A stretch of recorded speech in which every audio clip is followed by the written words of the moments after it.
So yan, nandito pa rin tayo sa may palengke or souk ng Jerusalem. So dito ako lalakad.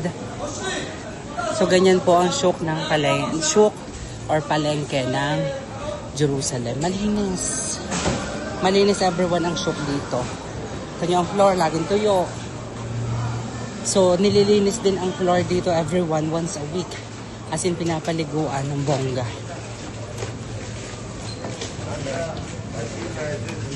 So yan. Daming bilihan ng mga candy, mga nuts, prutas.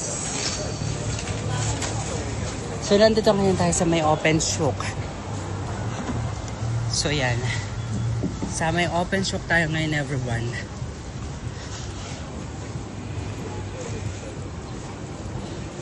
So merong closed souk at may open souk. So dito nagiging busy ito ng bongga palagi. Yan na, diba?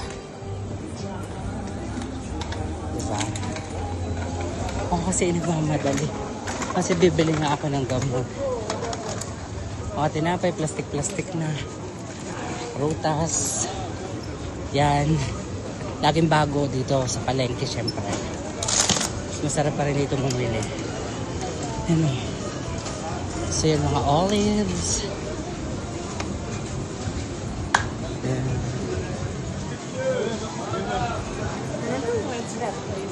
Sariwa everyone dito sa souk ng bongga. Tapos yung mga grains and mga nuts. Yan. Mga nuts niya.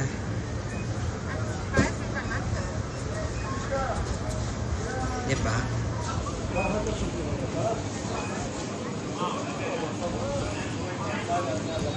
Mga tinapay nila.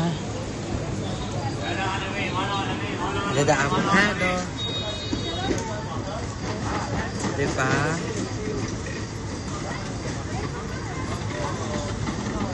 Bongga dito mga sariwa, mga pagkain. Nandun. Tapos dito naman puro mga nuts. Yan ang mga deliveries ng mga madami. Doon pa. Tapos yan, mga nuts yan. Dito sana ako bibili kaso doon ako sa kanyang insurances. Mga tinapay everyone. Yes, yan. So dito rin ako ng 3.5 years dito sa souk. Dito malapit lang ang work ko before. O bago to. Kasi dati dito med shop to. So yun lang everyone ang souk. Yan po ang souk everyone.